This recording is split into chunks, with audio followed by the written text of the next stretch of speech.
हाँ जी, कैसे हैं आप? केमिस्ट्री वाले सर। एल्डिहाइड कीटोन का ये 5th वीडियो आपके पास आ रहा है। तो इसमें हमें सीखना क्या है जी?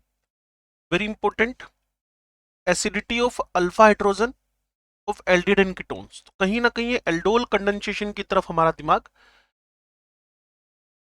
फॉरवर्ड कर रहा है कि हमें अब एल्डिहाइड कीटोन्स की एल्डोल कंडेंसेशन की तरफ जाना चाहिए।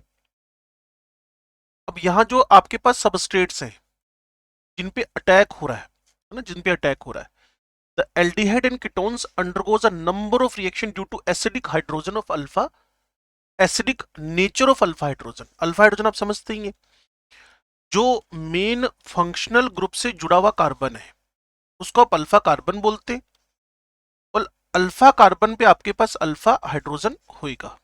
ठीक होगी बात? अब कह रहा है जी acidity of alpha hydrogen atom of carbonyl compound is due to. अब ये एसिडिक क्यों है, इसके एसिडिक होने के पीछे वजह क्या है? तो वो वजह है strong electron withdrawing nature of CHO। जो CHO है इलेक्ट्रॉन को विड्रॉ कर रहा है, और करना भी चाहिए। sp2 हाइब्रिड है, इलेक्ट्रॉन्स को विड्रॉ करना भी चाहिए। Is due to strong electron withdrawing effect of the carbonyl group and resonance stabilization of conjugate. अब हुआ क्या, जैसे इसने बेस की प्रेजेंस में, जैसे ही इसने बेस की प्रेजेंस में अपना हाइड्रोजन डोनेट किया, उसके बाद तो बल्ले बल्ले हो गई, इसका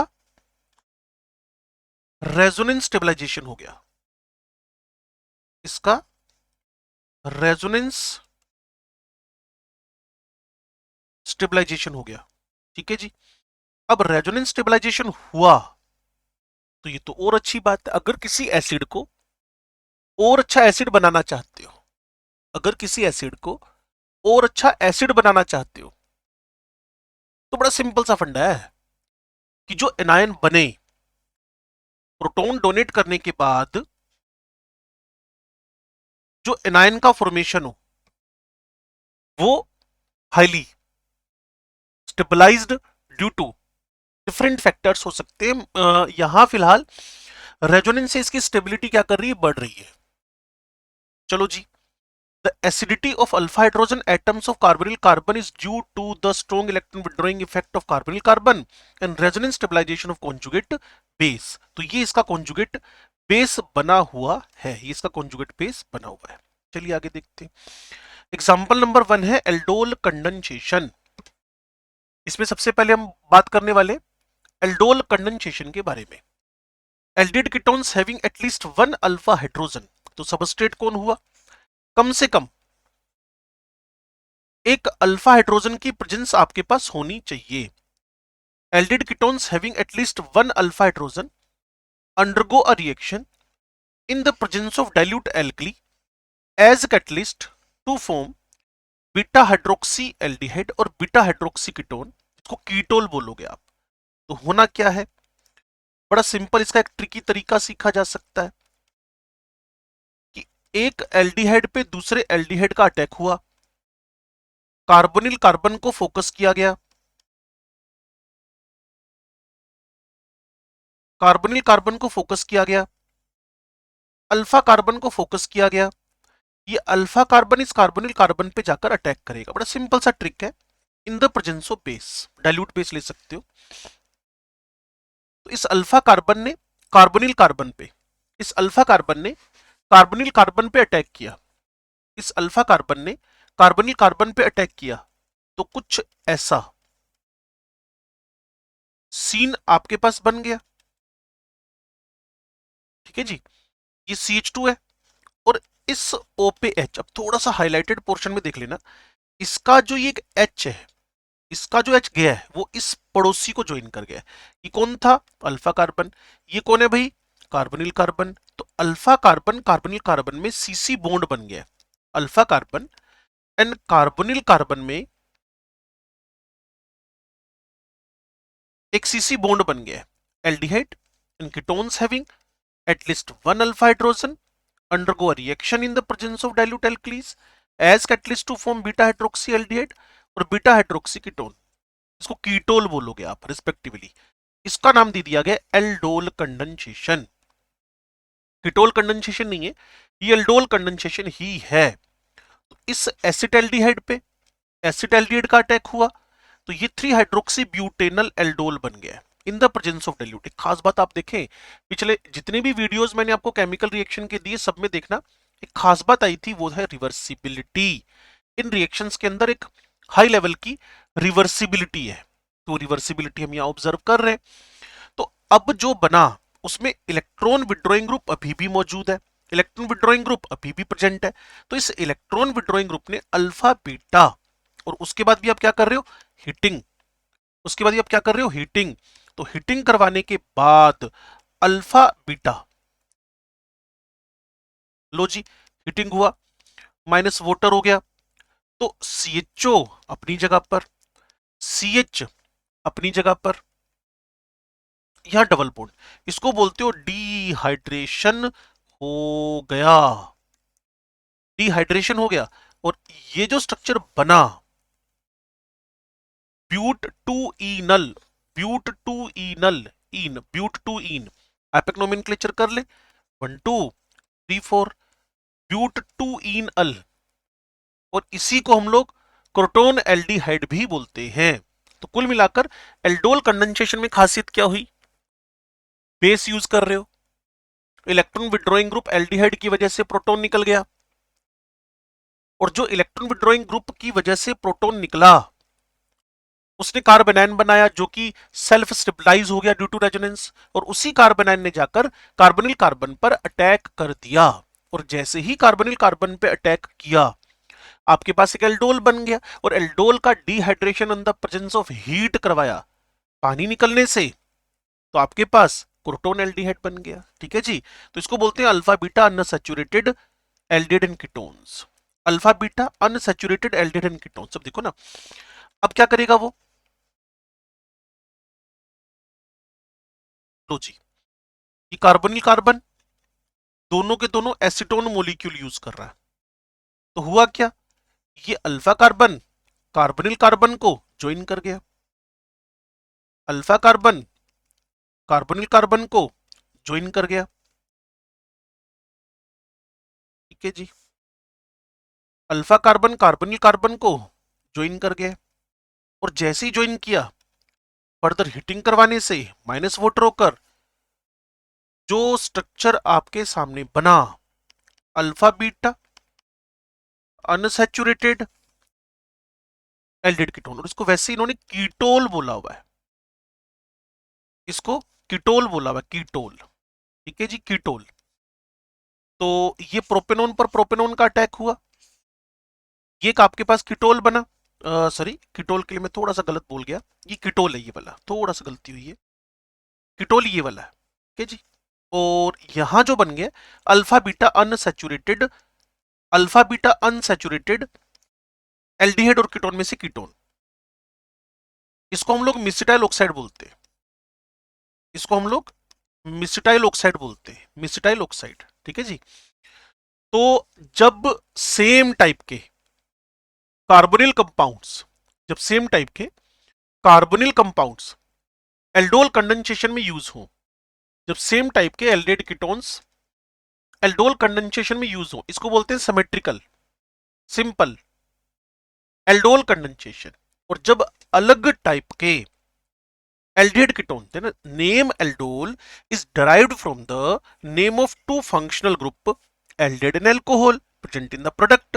The aldol and ketol readily loses water to give the alpha beta unsaturated carbonyl compound which are aldol condensation products, and the reaction is called the aldol condensation.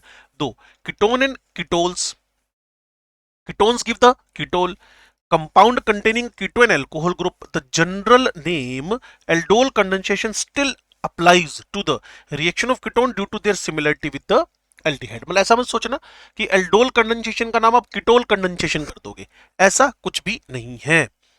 Cross में क्या होएगा, यहां आप अलग अलग टाइप की जगह पर, सेम टाइप की जगह पर अलग अलग टाइप के एल्डिहाइड कीटोन लोगे।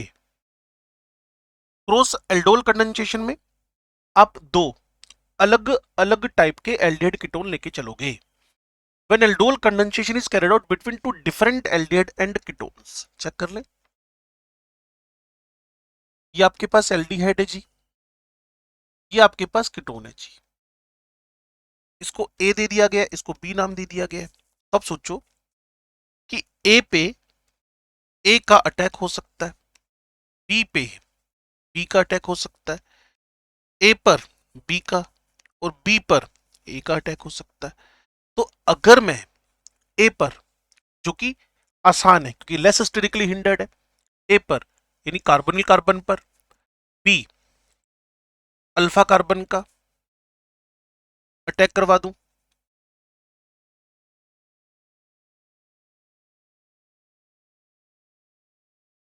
ठीक है जी, यहां से एलिमिनेशन हो गया। एलिमिनेशन होने से जो स्ट्रक्चर बना वो आपको पता ही है, अल्फा बीटा अनसैचुरेटेड एल्डिहाइड। अब ए पर मैंने अटैक करवाया बी का, ए पर ए का तो मैं दिखाई चुका हूं, बी पर बी का भी दिखा चुका हूं। ये दो तो आंसर हमने पीछे देख ही लिए, एक का क्रोटोन एल्डिहाइड नाम था, दूसरे का मिसिटाइल ऑक्साइड नाम था। अब ए पर बी का, अब बी पर भी ए का अटैक करवा दे, लो जी बी, बी के कार्बोनिल कार्बन को फोकस करेंगे और अल्फा कार्बन का अटैक करवाएंगे। तो जी रिमूवल ऑफ वाटर करके हीटिंग से आप इससे जो स्ट्रक्चर बनवाओगे, लो जी,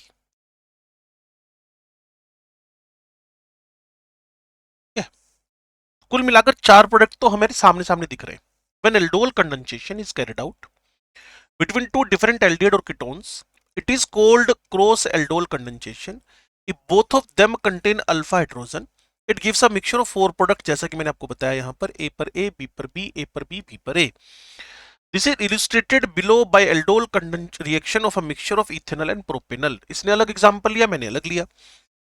इथेनल पर प्रोपेनल का अटैक, इसको लगता है ना कि अगर मैं एल्डिहाइड्स यूज करता हूं तो रिएक्शन करवानी आसान है, बजाय इसके कि मैं कीटोन्स को लूं, क्योंकि कीटोन में स्टेरिक हिंड्रेंस भी है और कार्बन की जो इलेक्ट्रोफिलिसिटी है वो घट भी रखी है। तो बेस लिया, हीटिंग भी साथ में लिख दी, और कितना आसान है कि बात को हम ऐसे समझ ले। लो जी,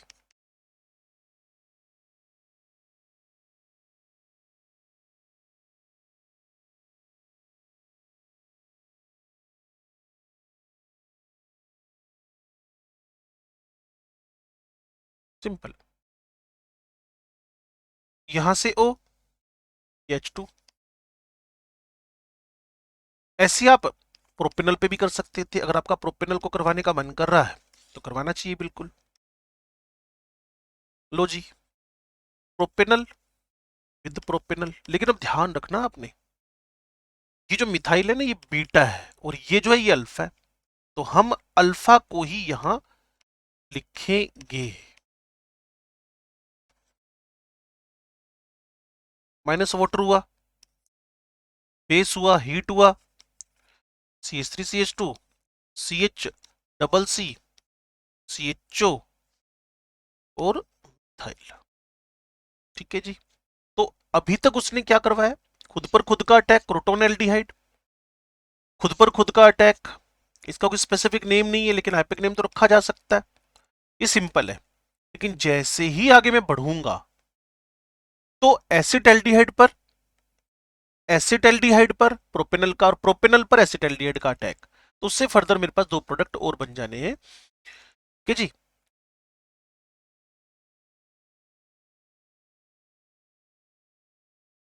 कौन्स को भी आप क्या कर सकते हो, यूज कर सकते हो as component in the cross aldol reactions. तो ये आपके पास एक बेंज एल्डिहाइड का मॉलिक्यूल है और बेंज एल्डिहाइड का आप लोग यूज कर रहे हो कार्बोनिल कार्बन, क्योंकि मैंने आपको बार बार बताया कार्बोनिल कार्बन वही यूज करना जो कि लेस स्टेरिकली हिंडर्ड हो और जिसपे कार्बन पे इलेक्ट्रोफिलिसिटी पॉजिटिव चार्ज कंपेरेटिवली ज्यादा हो, ठीक है जी। तो यहाँ का आप लोग H2CH लिख लो, इसको CO लिख लो, इसको बेंजीन लिख लो, ठीक हो गया।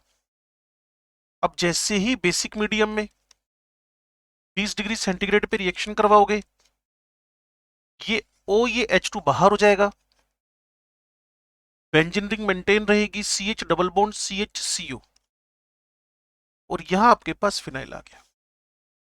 ठीक जी, तो 1,3 डाइफिनाइल प्रोप 2 in 1 ओन, ये इसका स्ट्रक्चर बन गया, बेंजल एसिटोफिनोन, बेंजल एसिटोफिनोन। ठीक जी, क्योंकि एसिटोफिनोन तो आपको पता ही है कि बेंजीन रिंग, और यहां अगर CH3 हो तो इसको एसिटोफिनोन बोलोगे, और ये आपके पास बेंजल्डिहाइड है, तो इसने बेंजल एसिटोफिनोन इसका कलेक्टिवली नाम दे दी। ये एसिटोफिनोन है ना, ये आपके पास एसिटोफिनोन, ये बेंजल्डिहाइड, दोनों के मिलने से benzaldehyde plus acetophenone is equal to benzal acetophenone. No other reactions. Other reaction में आपके पास आ रहा है अब केनिजिरो रिएक्शन। ठीक जी, केनिजिरो रिएक्शन, केनिजिरो रिएक्शन में क्या करवाना है, एक्चुअल में is example of disproportionation.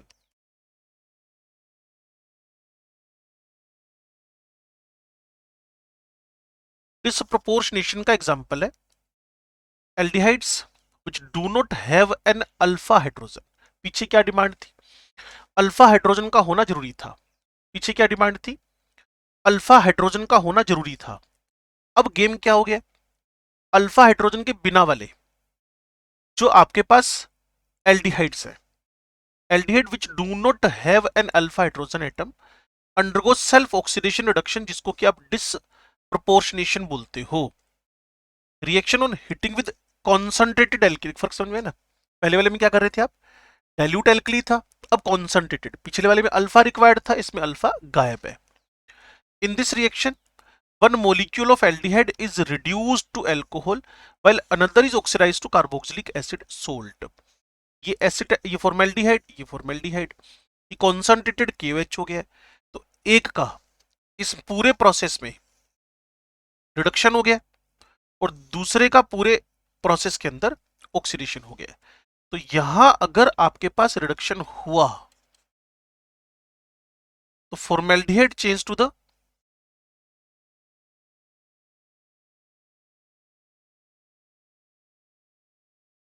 Methanol, और यहां जो फॉर्मेल्डिहाइड है वो ऑक्सीडाइज हो गया है। ठीक है जी, मिथेनॉल पोटेशियम फॉर्मेट। कुल मिलाकर एक डिसप्रपोर्शनेशन का प्रोसेस है जिसमें एक मॉलिक्यूल इटसेल्फ ऑक्सीडाइज हो रहा है और दूसरा रिड्यूस हो रहा है।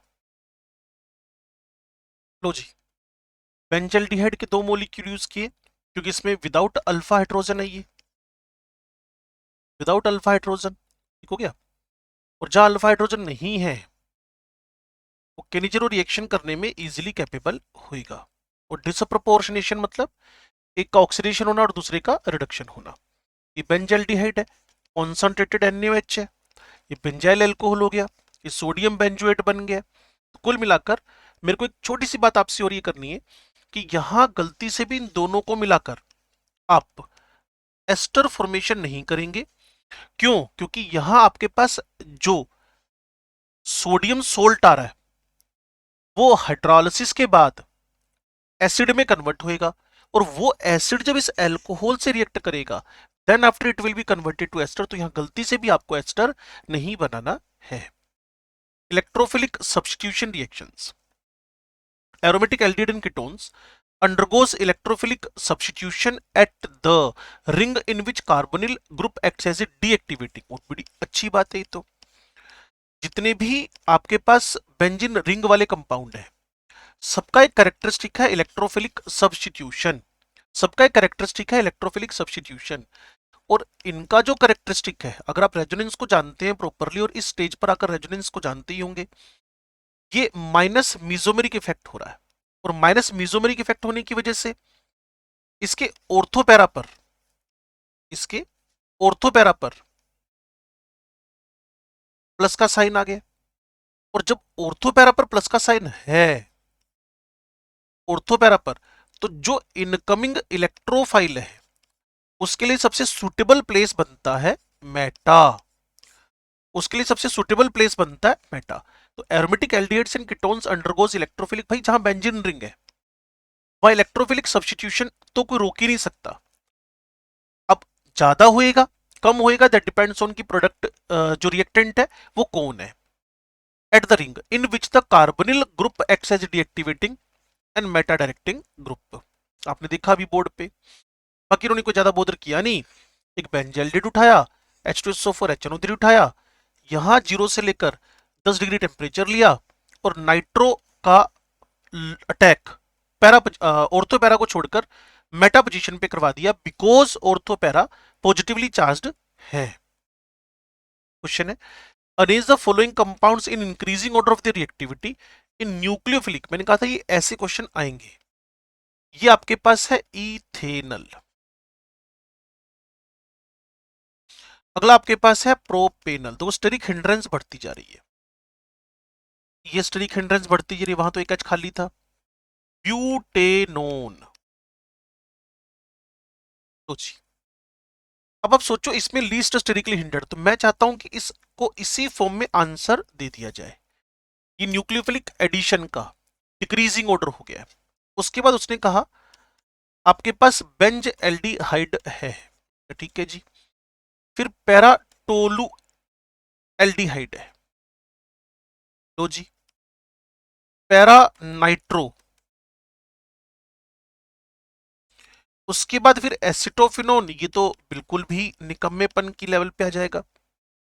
इसको ए बी सी डी और कहा है कि consider steric and electronic effects. तो बड़ा सिंपल सी बात है, जब आप नाइट्रो ग्रुप लगा के बैठे हो, नाइट्रो मतलब इलेक्ट्रॉन विड्रॉइंग, इस कार्बन की पॉजिटिविटी बढ़ गई। और पीछे आप नोट्स में चेक करेंगे तो मैंने वहां आपको समझा रखा है, मैंने आपको वहां समझा रखा है कि कोई भी electron withdrawing group carbonyl carbon पर पॉजिटिव चार्ज को बढ़ाकर इनकमिंग न्यूक्लियोफाइल का अटैक आसान कर देता है। तो नाइट्रो ने इस कार्बन पे अटैक किया इजीली, तो C should be on top, C should be on top. लो जी, सी को सबसे पहले रख दिया गया है, then after A, then after यहां स्टेरिक हिंड्रेंस मैटर था तो डी सबसे लास्ट में, C A B D, it should be the answer. Predict the products of the following reactions. तो भाई ये तो बड़ा इजी सा काम दे दिया है, ये न्यूक्लियोफिलिक एडिशन एलिमिनेशन रिएक्शन की कहानी है, ऑक्साइम बन गया। उसके बाद ये आपका फेवरेट 2,4 डीएनपी है, जिसको आप इग्नोर नहीं कर सकते हो, टेस्ट में काम आता है ये, ठीक है जी।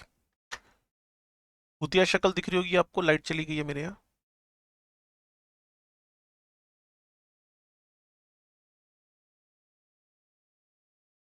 इस एच का इस ओ के साथ रिमूवल हो जाना है, ठीक है जी। तो double bond N N H and then remaining part हमने कॉपी पेस्ट कर दिया है। तो इसको बोलते हो ब्रेडीज रिएजेंट 2,4 डीएनपी। इसी को जेई मेंस में एक बार पूछा गया था, इसको बोर्श रिएजेंट भी बोलते हैं। ये एल्डिहाइड कीटोन को आइडेंटिफाई करने का तरीका है।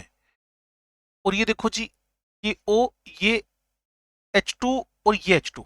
अब लड़ाई ये है, बड़ा अच्छा क्वेश्चन बन गया, इसको यहां न्यूक्लियोफिलिक एडिशन एलिमिनेशन में पार्टिसिपेट करवाएं या फिर इधर वाले को करवाएं। तो साफ सी बात है इधर वाला, कारण क्या है, क्योंकि ये नाइट्रोजन का लोन पेयर रेजोनेंस में चला गया, तो ये एक न्यूक्लियोफाइल का बिहेवियर करने में कैपेबल नहीं हो पाएगा।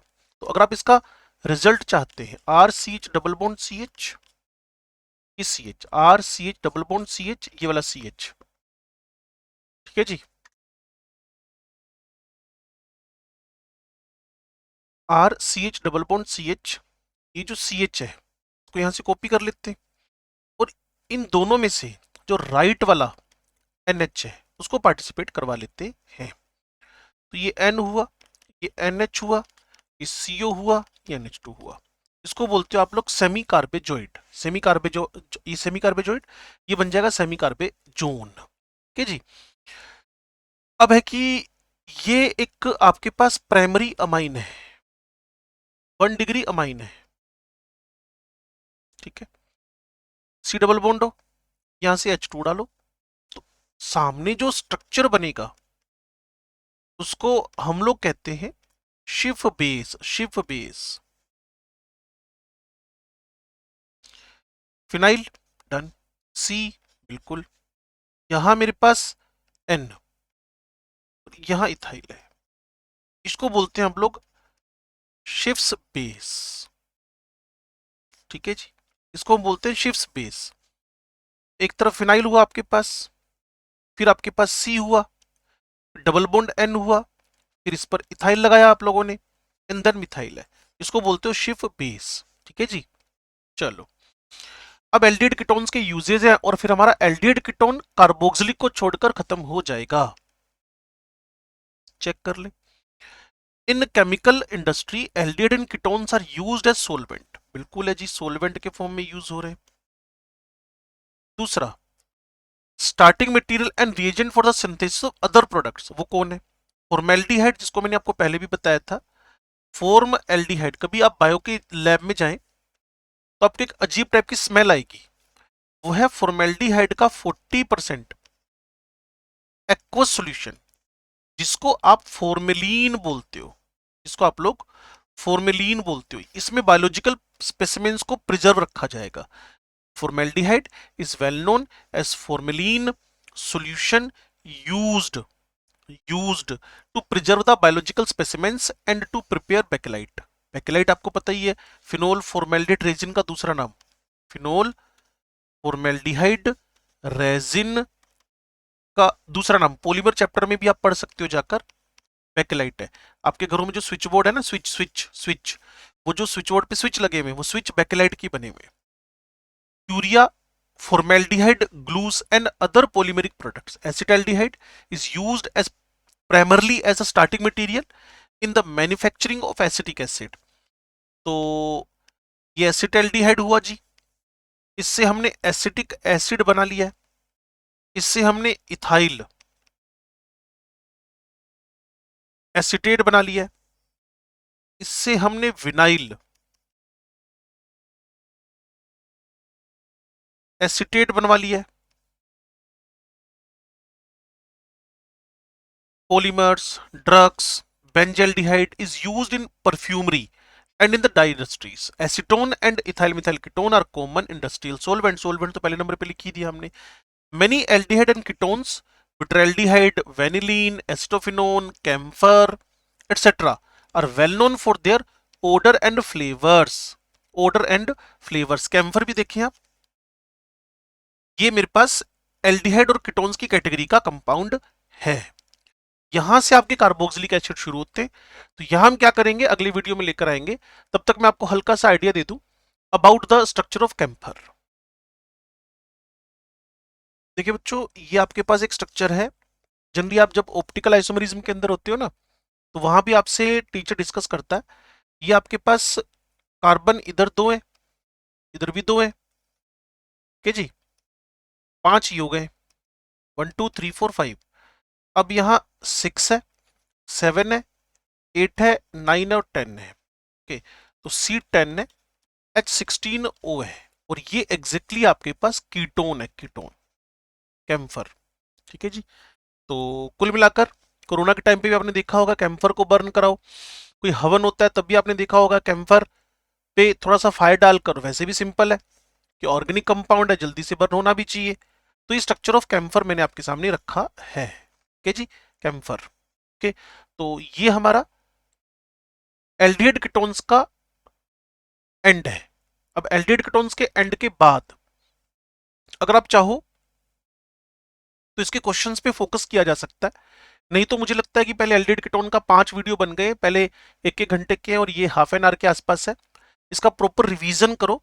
अगर आप यहां चाहते हो तो 1 घंटे का एक वीडियो हम क्या करते हैं, ये 4.5 आवर का एक सिंपल कंक्लूसिव वीडियो बना देते हैं, जिसके अंदर आपको सिंगल शॉट में सारा एल्डिहाइड कीटोन समझ में आ जाएगा। तो वो हम बना देते हैं। तब तक आप इसको बार बार देखो और एंजॉय करो, और सीख सकते हो आप इससे। आपकी नीट की तैयारी भी है और टर्म 2 की तैयारी भी हो रही है।